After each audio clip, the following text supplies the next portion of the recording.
All right. Good evening, everyone.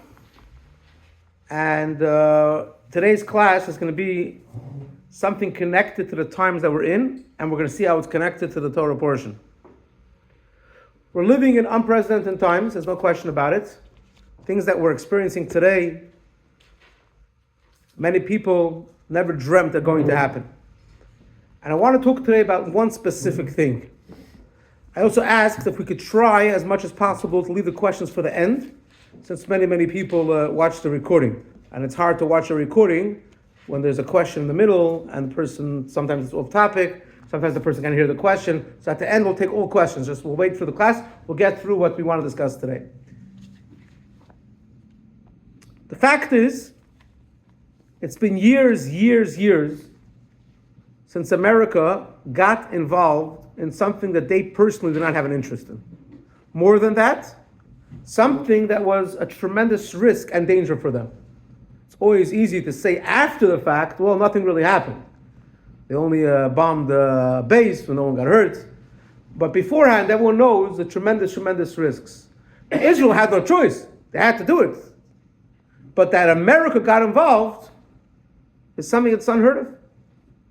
More than that, for those that know, when Israel bombed the nuclear reactor in Iraq, America, which is an ally of Israel, put sanctions on Israel for bombing the nuclear plant that they had in Iraq. Instead of thanking them, we all know what God forbid would have happened if Saddam Hussein had it. There are other times that Americans did not condemn Israel, but they kept silent. Like when Israel bombed the nuclear reactor plant, whatever you want to call it, in Syria, they stayed quiet. They didn't participate, and they didn't condemn. What happened last week, that they actually went and sent their jets to bomb a nuclear reactor, which we all know, sadly, what the plan for it was. It wasn't here to make energy in the world. It was here, God forbid, to do things what they said clearly what they want to do. So today I want to discuss, what does the Torah say about it? Is it good that another country got involved? That America got involved? Is it a good thing? Or is it better that Israel does everything on their own? This will take one quick question. What do you guys think? It's better that they're involved or not involved? A tough one? Tough one. All right. So we're going to see, now, and I'm not saying that they should get involved in order to tell Israel what to do. The fact that they put themselves, so to speak, at risk and actually joined Israel in taking out something that's not good for Israel. Yes, you're going to say it's obviously not good for America as well, but it's very clear this was a war, if you want to call it a war, an operation, or 12-day war, whichever way you want to refer to it, that Israel did. Hey, Daniel, the sources are there. So I want to go through a few sources. Let's go through it together. We're going to see something fascinating that the Talmud actually discusses two kingdoms that are going to stand strong until Mashiach comes, and that is Poras. Everyone knows the story of Purim, which is Iran, and Rome. We're going to see what Rome represents. Rome does not represent the people living in Rome, but Rome represents the concept of the Christian world, which is referred to as America as well. Let us go back to the beginning of the Torah, right in the beginning. After God created the world, there was a flood. Avram Avinu comes around. Abraham comes around. And God makes with Avram, God makes a covenant by Bris Ben Absar. And the Torah describes what took place there. The Torah says, "Vahi Hashem Shlovai, v'tadabei menafla al Avram." And it was as the sun was setting, and a deep sleep fell on Avram. V'hine ema chashecha gedola nefelas olaf. And sure enough, a great darkness fell upon him. This is in the beginning of a relationship that God's having with Abraham. He's taking him as a nation. And we're going to see what takes place during this time. God is telling him about different exiles that his children are going to go through. Today's class, we're not going to be explaining why God said that at the moment. Here we're just going to be focusing on what actually took place. So if you take a look at one of the commentaries, the Ramban, as you can see in front of you, known as Nachmanides in English, he says as following. If you take a look, you'll see there is 4 expressions of darkness that he had when he fell into when a deep sleep fell upon him. Number 1, the Torah uses the word Ema. Ema is dread, he says, Zubavel. This refers to the Babylonian exile. Next, Chashecha, darkness. Zumadai. This refers to Madai. Madai is Paras. Shehichshicha name Sheisol B'tainis B'gzeres Haman. Why are they referred to darkness? Which darkened the eyes of Israel through the fasting which happened during the decree of Haman. During the decree of Haman, the Jewish people fasted before Esther went to the king to ask, to plead on behalf of the Jewish people. They fasted for 3 days straight. And because of that, it's considered Chashecha. It was a dark time. They fasted 3 times. Next, the Torah goes on to say, Gedoylo. Not just a darkness, but a great darkness. So the word great refers to another exile. This refers to Greece.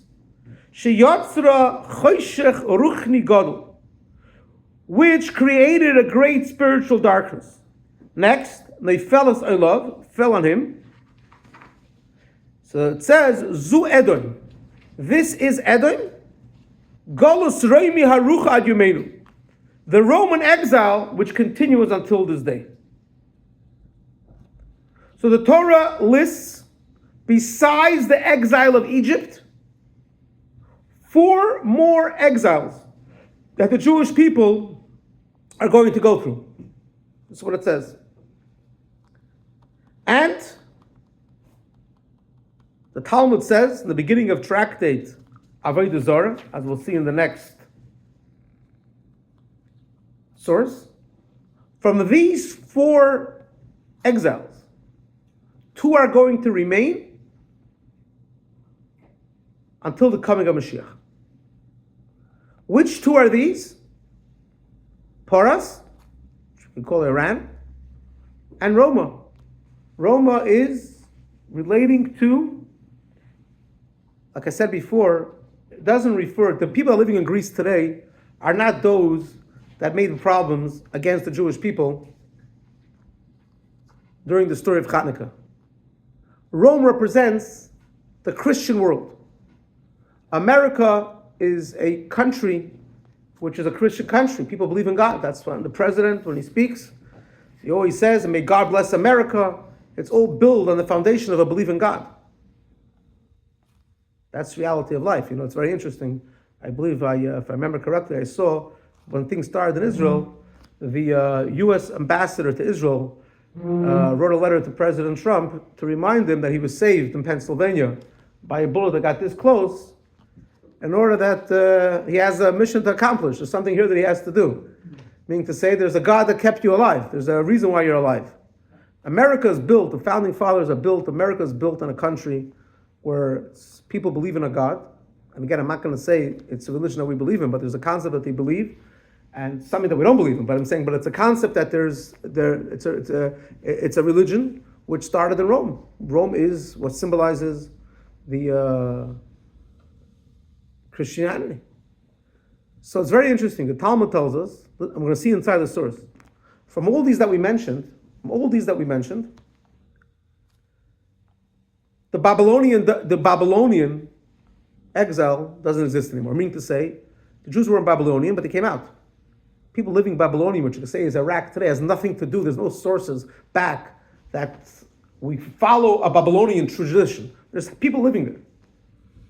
And similarly as well, if you take a look at the next one, like I mentioned before, Greece, the people living in Greece today have nothing whatsoever to do with those that started the whole Greek philosophy and those that came out against religion and so on and so forth. The 2 that remained are Persia, Paras, and Rome. Now let's take a look what the Talmud says, what's going to happen before Mashiach comes with these 2 nations. And we'll see in a second, there's 2 places in the Talmud looks like a contradiction, and how we'll see how the commentaries explain how it's not. Let us take a look inside. The Talmud says as follows: La'asid meivi HaKadosh Baruch Hu Sefer Torah. It says in the future, the Holy One, blessed be He, will bring a Torah scroll and place it in His lap and say, I'll go straight to the English. Whoever occupied himself with Torah, let him come and receive this reward. So God brings the Torah and says, who occupied himself with Torah, who studied Torah, let him come get his reward. The king of Rome will enter first, since it is prominent, and its influence spread throughout the world. They will say praise before God. They will say, Master of the universe, we established many marketplaces. We built many bathhouses. And we did this for Israel, so that they could occupy themselves with Torah. The Talmud continues, the Holy One, blessed He, will say to them, fools of the world, all that you did for your own needs. Don't say that you did it for the Jewish people. You did it for yourself. You built bridges, whatever else you did it for yourself. Rome exits and the king of Persia enters, for it's prominent after it. First you have Rome and then you have Persia. And they say, we built bridges, we conquered many cities. And God replies, all that you did for your own needs. Why are these nations specifically mentioned while others are not? The Talmud asks, why only these two? We're saying before Mashiach comes, Mashiach is going to come, these two nations are going to come and say what they did for the Jewish people. So Talmud says, we all know there's 70 nations. Why are you pointing out two? Look what the Talmud answers. Mishum dahanach moshche b'malchein ad osti Mashiach. Because these will remain in power until the coming of Mashiach. These two nations are still going to be around. It's unbelievable. Look around today. Most nations, like I mentioned before, that existed back in the day are gone. There's no one that relates to their country based on the traditions of thousands of years. It's just different people living in that particular part of the world, that particular country. If it's Babylonians or anywhere else that you could think of, or it's Greece, they don't relate to the Greek philosophers, and their whole thing is based on anti-religious atheism and so on and so forth that existed a few thousand years ago. Total different things. In Persia till today, although by now it's ruled by Muslims, but the people there still celebrate things that have to do with their prophets or the people that live there for thousands of years. For thousands of years.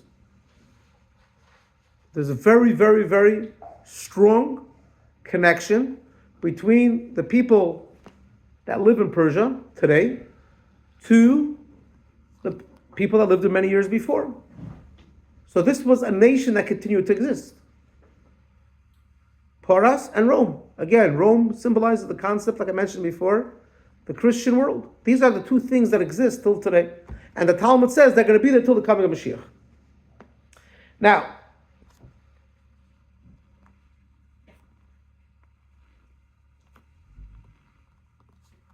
the problem is, there's another place in the Talmud, and we'll go straight to the source, where it says that Paras is going to fall, Persia is going to fall in the hands of Rome. That's what it says. The Talmud says this. So the Talmud asks, if you ever opened up a classical Talmud, you know, on one side you have Rashi, just gives the explanations, and the other side you have the Tosfos. Tosfos usually brings questions based on different things that we learned from the Talmud. He asks questions and answers. Rashi is there to explain the simple explanation, and Tosfos asks the question. Let's go straight inside. In the second source. It's still in the first source, but the second to last one on the page. It says, Tosfos says, and the statement that Persia will fall to the hand of Rome refers to the period close to the coming of Mashiach. He says this, that it says in the Talmud, that there's two nations that are going to last until the coming of Mashiach. And one hand it says that Rome is going to take out Persia. Tosfos says that's going to happen right before Mashiach comes. Right before Mashiach comes, you're going to have Rome is going to take out Persia. Again, this is in the Talmud, the Tosfos. You can look it up. In Tractate Avodah Zarah, on the second, right in the beginning, on page 2. So we see from here that Rome, which like we explained before, symbolizes the strength of America today, is going to take an active role in preparing the world for the coming of Mashiach, for the redemption state. This is what it says. And they're going to go ahead and take out Paris and take out Persia. Now, the question is, what is so good about the fact that you have a non-Jewish country that's going to help take out an enemy? Let the Jewish people do it all by themselves. What's the advantage of them getting involved? So, we're going to go into something on the Parsha, but I'm going to give it, in a sense, I'm going to give you a little bit of on my own. And that is that when you have something that opposes something and they join with, that makes this, that the opposing person is to the other person, it makes it as strong as can get. If you have an ally that's coming to help you, all right, perhaps. But you have someone that naturally they're not there for you. They're only thinking about themselves. And if they come and help you out, it shows that the world is ready for a big change. That other people as well acknowledge this that we have is correct. And we'll wait till the end, we'll see a few sources for this. But let us first go on to our Torah portion. This week's portion is the portion of Korach. Everyone always knows what's Korach about. There was a man named Korach, and he was a relative of Moshe, and he was wealthy, and he had honor, and he was jealous. Moshe and Aaron have a great position. Other members in the family also got a position, and he doesn't have a leadership position. He's part of Levi. He's part of a very important family, and he has wealth, and he has everything, but he's jealous. That's what everyone always talks about Korach. But if you take a look towards the end of the portion, the Torah goes on to say, after it was proven to all that the one that chose Aaron, the priest, to be a leader was only God, the Torah goes on to talk about the different things that Aaron and his children, the Kohanim, the priests, the different gifts that they were going to get in the coming years. And the Torah calls it, we'll see inside in a second, the Torah calls it Brit Melech Olam. It's a covenant of salt forever. We're going to explain how does salt get into there in a second. But let us go look inside. Let us go look inside the source itself. What does the Torah say in this week's portion? I'll go straight to the English. And the Lord spoke to Aaron, and he said, and behold, I have given you the responsibility of my offering. All the holy things of the children of Israel, I've given them to you for anointment and greatness, and you and your sons as an eternal statute. It is a covenant of salt. Again, we're going to explain what that means. Eternal before the Lord, for you and their descendants with you. So what does God say? God says that I'm giving the Kohanim tremendous amount of gifts. 24 gifts are listed as things that the Jewish people had to give to the Kohanim. We'll get to the details in a second what the 24 are. But before we move on, it actually says that this that I'm giving you is a covenant, and it's a covenant called salt. The Sifri actually explains on the next page, you can see, the sources, you can see. He says 24 priestly gifts were given to the Kohanim. Now again, the Torah doesn't say the number. The Torah says many gifts were given to the Kohanim. The commentary to the Sifri says, and the number makes a difference. He says 24 gifts were given to the Kohanim. 12 in the temple, like the flesh of the sin offering, the guilt offering, the peace offering, and so on and so forth.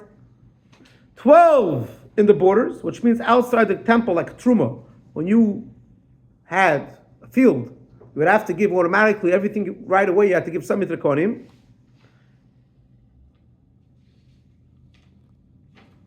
Challah, for example, last week's Challah, we explained that when you made a dough, the first thing is you gave to Hashem. I'm not going to repeat last week's class. So you're giving off the best to Hashem. You recognize it comes to Hashem. Who did you give it to? You give it to the Kohanim, the priest. Don't forget, the Kohanim, they did not work only besides serving in Hashem, by serving God. They didn't have a part in the land of Israel. They didn't work the fields, they worked in the temple. How are they going to survive? The Jewish people had obligation. Those that were working had obligation. In order to help them, they should be able to serve in the temple. They're serving the Jewish people, so we have to make sure that they're going to exist. They're going to be able to sustain themselves. And therefore, the Sifri says it was 24 different types of gifts that the Jewish people had an obligation to give the Kohanim. We mentioned just a few of them. Now, the number 24 has a tremendous significance. And I'll say it outside, and then we'll be able to see inside how the Rebbe explains it. Anyone that studied the Torah knows, if someone steals something from someone and they're caught, you know what they have to pay? How much they have to pay? Twice. Very good. If you play double. If you just have to pay back, if you just pay back, then what's the big deal? I'm going to go steal. I have nothing to lose. If you're caught, not if you come on your own. The rabbis want to encourage people, if someone stole, to do tshuva, to repent. So if someone comes on his own and says, even 20 years later, I stole your phone, God knows how many years ago it was, here it is. If he's coming on his own, he doesn't have to repay. He doesn't have to pay anything. Because we want to encourage people that did something wrong to come back. But if someone got busted, someone that was a ganef, a thief, we don't know who it was, and later on was verified who it was, he has to pay double. Now there's a difference in the Torah. There's two terms used when someone steals something. One is called a ganef, and one is called a gazlan. A ganef is a thief. A thief is someone that comes in a hidden way. Comes middle of the night, or someone that wears a ski mask. You can't tell his identity. That's a ganef. A gazlan is someone that's not scared of anything. Comes over with you the way he is. It's clear who the guy is. I'm not scared of anything. The laws of giving back double refer specifically to someone that comes in a hidden way. Again, there's other laws. What happens when someone's a gazlan? It doesn't get away with it. But the point is, there's a difference between the word ganef and gazlan. So the Rebbe shares something fascinating. Where do you get the number 24? What did Korach do? He went to the Jewish people. He didn't say, I'm looking for my honor. I want a bigger position. If you would say that, you want to fight against Moses, we're not getting involved. He was a smart man. He went to all the Jewish people, all tribes, and he said, you think I am fighting Moses and Aaron, that they took a position because I want something? The words that he said was, Kulam Kadoshim, everyone is holy. And why do these two people think that they're the ones that have to talk to God? We can all have a relationship with God without them. Why do we need Moshe and Aaron? And they did it in a sneaky way, like a ganef. And they went to other tribes, to all the Jewish people, to try to take away the leadership of Moshe and Aaron. Once they were caught, what they did was wrong. The Torah tells us now you got to pay double. You try to take away something by stealing what God said, Aaron, you have to pay double. How many tribes are there? There's 12 tribes, obviously excluding Levi. That is the number 24. That's why the amount of gifts that the Kohanim get, the Sifri points out, is 24 gifts. Chav Dalet. Chav is 20, Dalet is 4. 24 gifts that Jewish people have to give to the Kohen. Let's see inside in the words of the Rebbe. He says, Korach's challenge to the priesthood to Aaron was in the form of theft from Aaron. Korach did not openly rebel against God's will, but rather hid behind a rational argument. The entire congregation is holy, so why do you rise yourself above the assembly of the Lord? Korach succeeded in involving all tribes in the act of theft until they were all misled. Therefore, the 12 tribes were obligated to pay double compensation to Aaron for the theft that they tried to do. 12 times 2 equals 24 gifts of the Kohen. All right, now let's go back to the concept of salt. Why does the Torah tell us that the gifts that a Kohen had to give, that the gifts that a person had to give to the Kohen was something a covenant like salt. How did salt get in there? You had to give either your dough, your animal, whatever sacrifice you brought. You didn't bring salt as a sacrifice of the Kohen. How does salt get in there? So it's brought down in a few different places, different reasons as to what's the concept of the salt. One says that salt is something that never goes bad. You have other food, it's not going to last forever. Salt, even if it's not in the fridge for 100 years, 200 years, salt doesn't go bad. As well, salt makes other things better. When you put salt into the food, maybe just a little bit, that's what gives the whole taste. So similarly over here, the fact that you guys rebelled against Aaron to say that it doesn't belong to the priesthood, why does the Torah say it's bris melech? Why does it say it's a covenant of salt?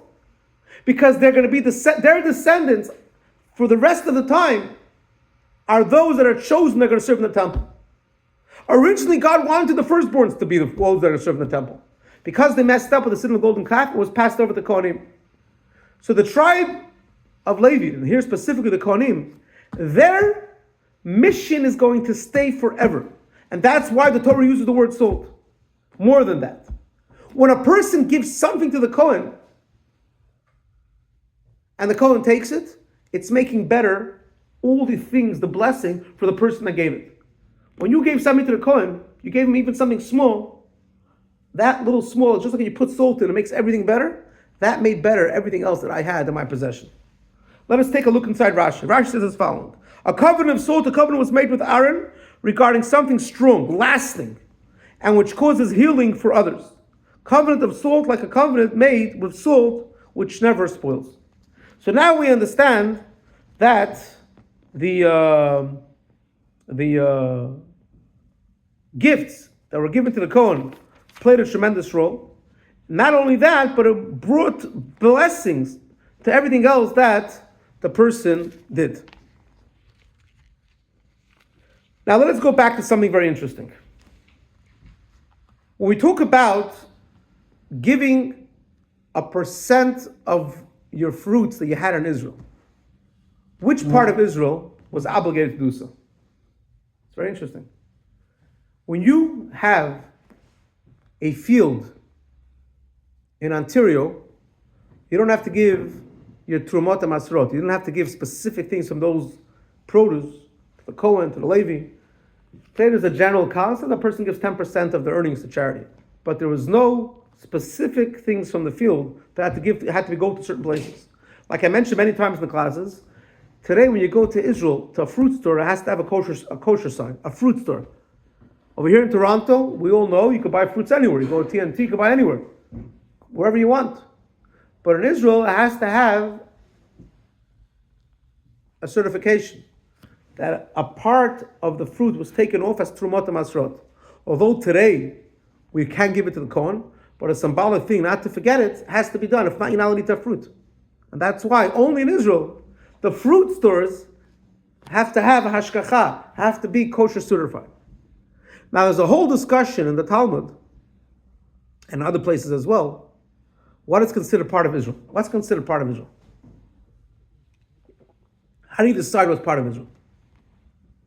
Jews were in Israel, they were chased out, they came back. So let us take a quick look. Let's see what it says. Let us look at the Rambam, Maimonides. He says as follows. The obligation of the land and laws of Shemitah and giving the 10% exists only because it was conquered by the community. But once the land was taken from them in the Babylonian exile, the conquest of Yeshua was nullified and it was no longer considered part of the land of Israel, according to the Torah law regarding the Masrot and Shmutah. He says as following. The Jews came into the land of Israel in the times of Yeshua. They conquered the land. They were obligated to give Masrot. Once they were sent into exile out of Israel, all of a sudden they were exempt. But when Ezra ascended and sanctified the land in the second conquest, he did not sanctify it through conquest. It wasn't a war. But by establishing a position, a chazakah, where we're given a land and we're able to sit there for many years. Therefore, any place where the return is symbolic and established possession, It was sanctified with Ezra's second sanctification. It remained sanctified till today. This is the Rambam. Even though the land was taken from them after the second destruction, it was still obligated in Shemitah and Masrot. They give the 10%. In the way explained in the laws of Trumah, that today the obligation is rabbinic, but it existed till today. Now, question is, let me give a little bit of history. When did Ezra come back? We all know that there was a destruction of the first temple, and the Jews ended up in Persia. That's where the story of Purim happened. The king of Persia at the time, his name was Koresh. And he was the son of Esther. And he wrote a very famous letter of Koresh, where he grants the Jewish people, he says, after research, I realized Israel is the land of the Jewish people, Jerusalem is their capital. Therefore, at that time, he was the one that controlled the world. He says, I'm giving this land of Israel to the Jewish people. And he wrote a letter explaining it. And he helped the Jewish people go back to Israel. And he helped the Jewish people build the second temple. Who was the one that led the Jewish people? It was Ezra. He was the leader of the Jewish people coming back when they rebuilt the temple. Now, when the Jewish people came back to the land after their exile, there was no war. When they entered the land to begin with Yeshua, there was a war. They had to conquer the land. And eventually they were expelled. When Ezra entered the land of Israel together with the Jewish people, there was no opposition. On the contrary, they were given the land as a gift. Not that they had to be given as a gift. It belonged to the Jewish people. But in his eyes, he says, I own everything. He conquered everything. He says, now I came to my own realization that this land belongs to the Jewish people. I'm giving it to you, and I'm helping you reestablish the land and build a temple. Once it was given in such a way, that holiness never goes away. Never goes away. Why? Because there's no opposition. If the Jewish people only got to the land because there was a war and they were stronger and they got it, and then years later, because of the sins, whatever the reason was, God decided another country could come in and they're stronger at the time, and they took it away. So to speak, they lost for that period of time their rights. But if the land was given to them, not by a war, it was given to them in a peaceful way, a realization from the king, the one that controlled the world at the time, and said, I realize that this is the land of the Jewish people, here you have it. That is something that can never be taken away. If two people are fighting who owns something, and how I have it, because I'm stronger, and later on another guy comes and stronger, and he takes it away, you can't really say that the guy really had it all the time. When he had it, it was his, then he lost it. But if I give you a gift, and it's clear that it's a gift, I say this is yours as a gift. I can't come back 5, 10, 20 years later and say I want my gift back. It doesn't work like that. A gift is a gift. If it was given as a gift, there's no one that could say boo. No one could say anything. So when Koresh gave the Jewish people, again, the land was always the Jewish people, when he gave it to them, and he wrote a whole letter explaining how this land the Jewish people, and he helped them. He didn't ask for anything in return. It was a complete thing that he realized this is the right thing, and in his eyes, he's giving a gift, and he's helping the Jewish people out to reestablish himself in the land of Israel. And therefore, this was something which was the strongest way of showing that the land belongs to the Jewish people. And that's the hardest, that's the greatest way possible. Let's look in the words of the Tosfos Yom Tov, the way he says it. And again, on the next page. Yeah. He says a foreign conquest can nullify a Jewish conquest, but not a possession, a chazakah, when someone's sitting there because it was given to them. Since the Jews held it by permission of the Persian king, such a chazakah, which means to say that they established themselves there, which was with the conquest of the grantor, cannot be nullified by conquest. This is something that always belonged to the Jewish people, and the something can never ever be taken away from them. All right.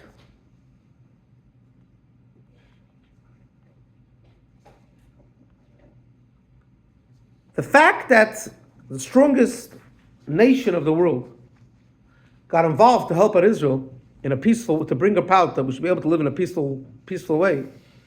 This in itself is something which brings out that there should not be any opposition whatsoever. That even those that oppose the Jewish people, when they themselves come and help out, this is something that makes it as strong as can possibly be. And this is something that's a preparation for the coming of Mashiach. Now, it's very nice to talk about what's happening in Israel, what's happening around the world, but how does it relate to me and you? We're not fighting any wars. Maybe we have to know what to answer people, but how does it relate to me and you? So every single person has within them a struggle. We have two souls. We have a godly soul and a mystic soul. And each one tries to take over the other one. Now we know our job in this world is to make sure that the godly soul is in control, not the animalistic soul is in control. But if the animalistic soul understands that he has to help out the godly soul, and he helps it out in a peaceful way, in a way that he can understand, with not a way of war, that's a conquest that cannot be taken away, like we explained. That's the greatest way possible. Let's see it inside, and then we'll elaborate a little bit on it with two stories. It says as following. This is a quote from the Rebbe. A person of spiritual work can be in two ways. Either he fights his evil inclination and temporarily defeats it, similar like we spoke about the conquest of the land. You could be strong and take it over, but then you don't know what's going to be tomorrow. Someone strong is going to come and take it over. But the inclination, either he fights his evil inclination, and then it remains strong until he stands up again. As explained by the Alter Rebbe regarding the Beinoni, who even after a day, year, or sabbatical cycle of avoiding sin, still has the essence of core of evil at full strength. So I can maybe overcome an animalistic soul for 7, 8, 10 years, but it's still there. And one day, when you're weak, he's going to stand up and he's going to get to you. Right? We gave a whole class Shabbos. It says in Pirkei Avos, a person should never believe himself till the day he dies. Because an animalistic soul is so strong. There are many stories I'm not going to repeat, how there were people that fell after many years of being righteous. The point that I'm making is if you only have only because you were stronger, it's a great thing. But you have to remember your evil inclination is still there. What's the other way? Or he brings about transformation of the evil. Not merely suppression, not only a scaff you push it back, but transformation, which means to say you transform, that the evil becomes an ally to the godly soul. Even his enemies make peace with him. As stated in the Jerusalem Talmud regarding Avram, he made the evil inclination good. It says he had two souls. His godly soul and his animalistic soul joined the godly soul. As it says, and you found his heart faithful before you. His heart, two hearts. There's two vases there. Even his evil inclination returned to good, like with all your heart, which the sages interpret with both of your inclinations. It's very, very interesting. It's very interesting. It says that we say in Shema every single day, we're supposed to serve God. Why is there two vases? Why two vases? What kind of two hearts? And it's explained, and also by Avram it says, you found his heart. Again, the word heart has two-letter vases. Why is this so? And before that, when Abraham spoke to the angels, he said, V'sadu libchem, and your heart will become full by eating. Over there, when it says the word libchem, the heart, it only uses the one word base. But by human beings, or Avram, it uses two. So it's explained, B'chol levavcha means, when we say Shema, we have to know what it means, B'shtei yitzarecha. When you serve God, it has to be with both souls. The godly soul and the animalistic soul. Both souls together have to come to serve God. I mean, to say even the animal soul should be able to help you out, do what God wants.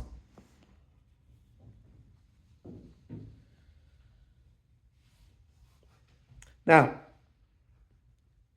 one of the ways of getting your godly soul to have a helper of the animalistic soul is when the animalistic soul understands that this that I'm doing is really beneficial for me to live a more healthy life. And I was talking recently to someone that was dealing with a certain addiction, and he shared with me that his therapist, or whatever it was, shared with him how he has to get more involved. It would be good for him to get involved in his religion, and he should start thinking about a meaning in life. Because when you think about a meaning in life, something purposefully, you're going to realize that the addiction that you have is not good for you. And your animalistic, he didn't use the word animalistic soul, but your desire to do bad is going to understand that this desire to do bad is not good for me. If I want to live a peaceful life, if I want to have a proper relationship, whatever it is, I need to make sure that I am living with a purpose, I have a meaning in life. And that's going to be one of the ways of stopping me of not dealing with the addiction that I have. Because it'll give me temporary relief, but afterwards I feel like garbage. This is how I want to live my life, to have a temporary relief, and then run after to get another temptation and another temporary relief. And he says he had to explain it to himself every time that whatever addiction he had, before he acted out with that addiction, he said he has to think to himself,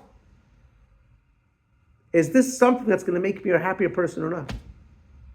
And when he started to think about it, meditate properly, it was one of the tools that he was able to use to stop him from having the temptation.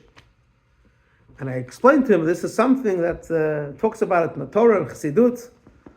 And this is the concept we're talking about now. A person gets his animalistic soul to understand that by doing what God wants, it's going to be good for the animalistic soul also. I'm going to have more peace. I'm going to have happiness in life. And for this, I want to share two stories. And with this, we'll conclude. Just to understand this. It's a very, very, very fascinating story. It's a fascinating story.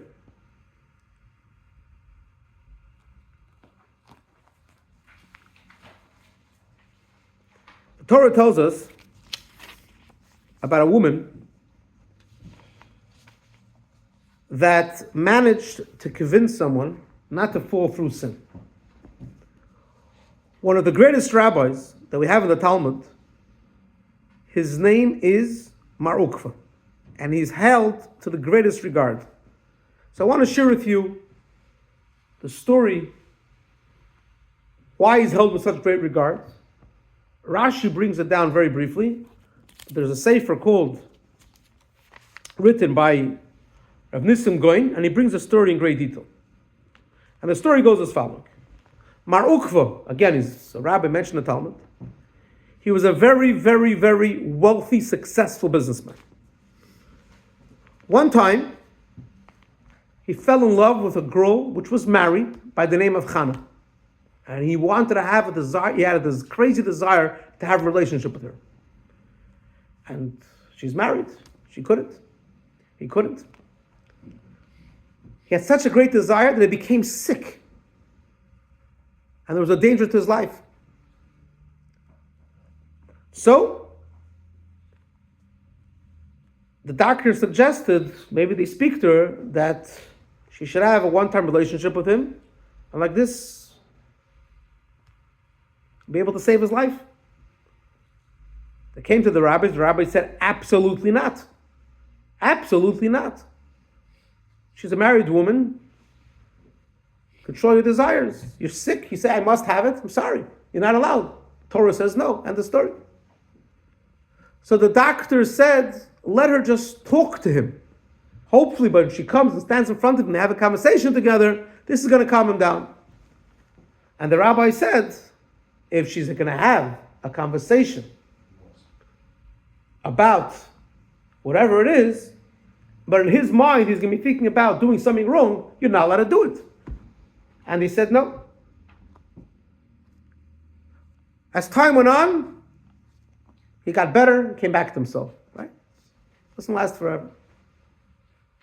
The problem with this Chana was that her husband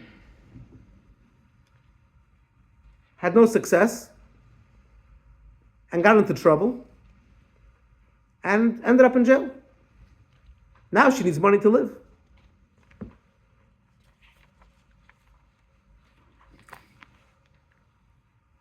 She would come visit her husband. She was a devoted wife. And he would scream at her every day, "You're not doing enough to help me. You're not helping me out. What are you doing? What kind of wife is this? I'm here suffering. I don't have money to live. What am I supposed to do?" One time her husband told her, "There's a very wealthy man in the city. His name is Mar Ukva. Go ask him for a loan that you'll be able to start to do some business. With God's help, you'll be successful. Maybe I'll be able to help you out with time and we'll pay him back." She was extremely scared and she didn't want to go to him. But he kept on pressuring her. "We need money to live. There's kids. Go to this man and ask him for a loan." No. She had no choice, so she went to him.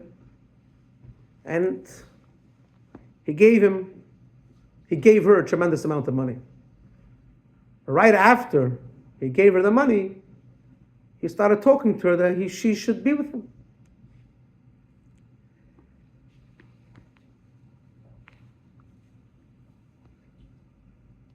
What's she supposed to do? She needs the money.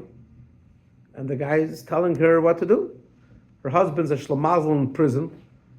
She's still married, has no money.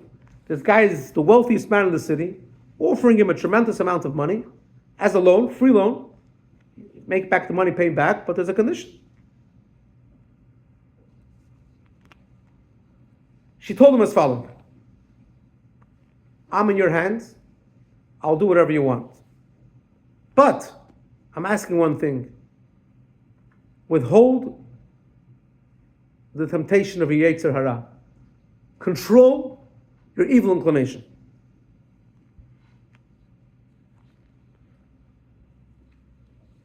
As soon as he heard those words, "hold your evil inclination," he said, "Okay, no problem." He let go, gave her the money, and she left.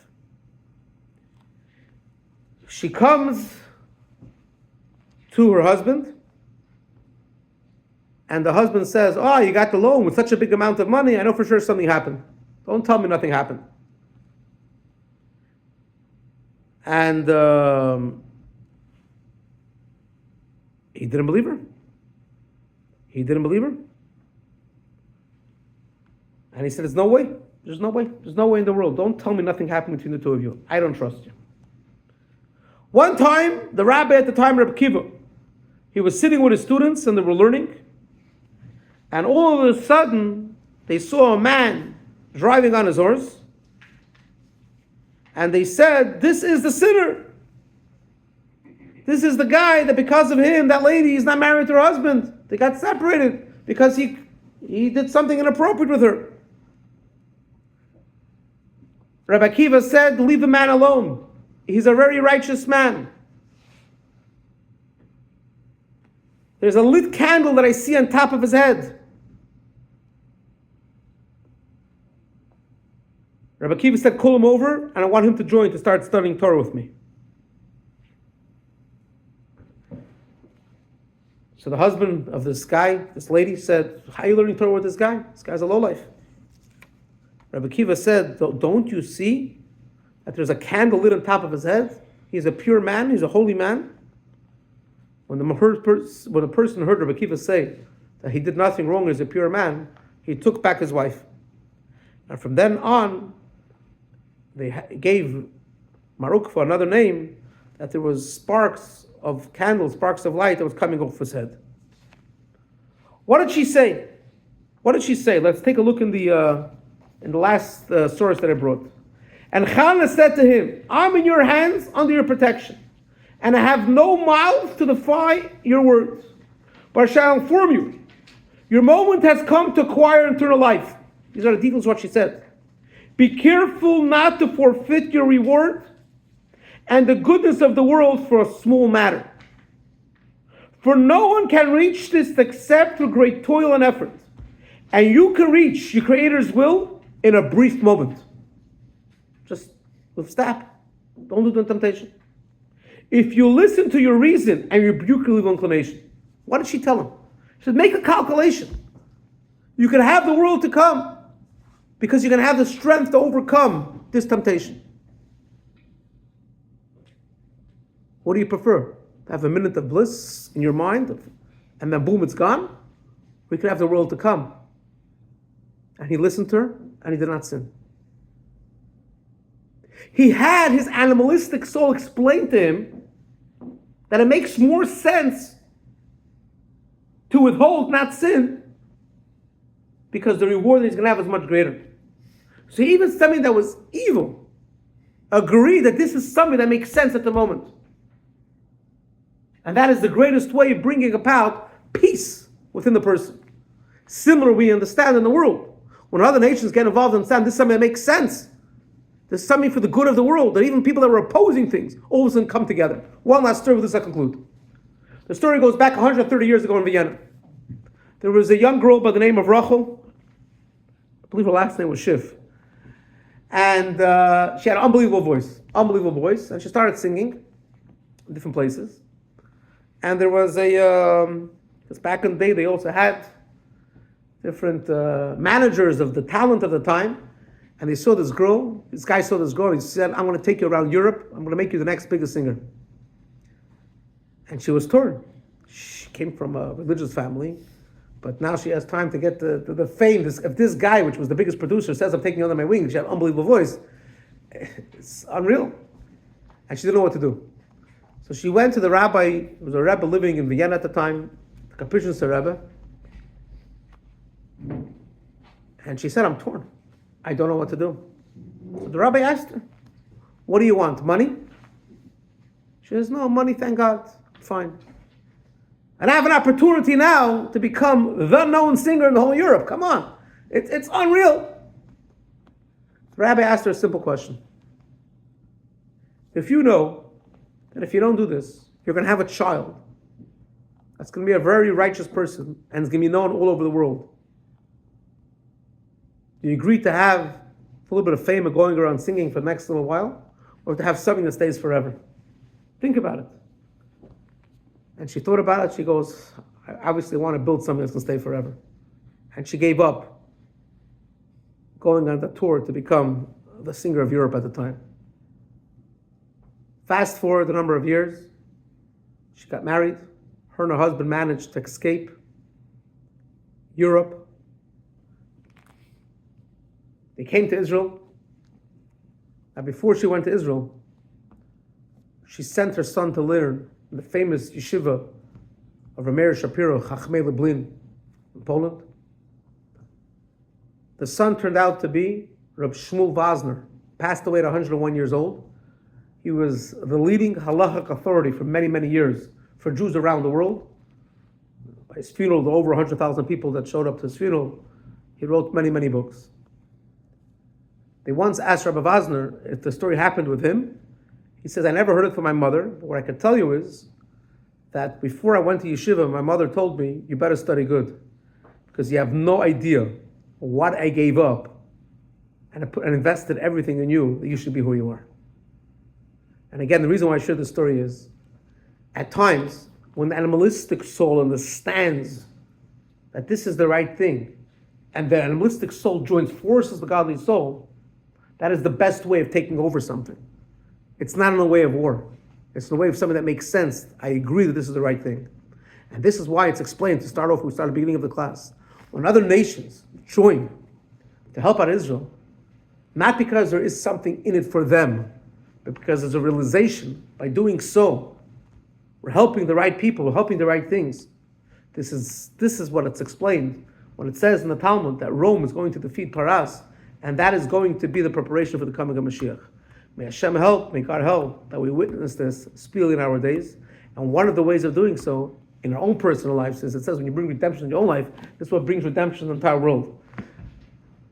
The hardest thing is, with ourselves, to have our evil inclination, not just fight against it, but when we can explain to it, rationalize that for its own benefit, for living a happy life. And like I told you before, I shared an example of someone that shared with me his personal story. when they understand that, the animalistic soul understands that this is not good for me, it's not something that's going to bring me happiness, it's something I'm going to regret later on, this is something that helps us live our lives to the fullest and lets us live in a state of redemption. By us bringing our personal redemption, with God's help, we'll be able to have the collective redemption with the coming of Mashiach. May we merit this spleen in our days. Go ahead.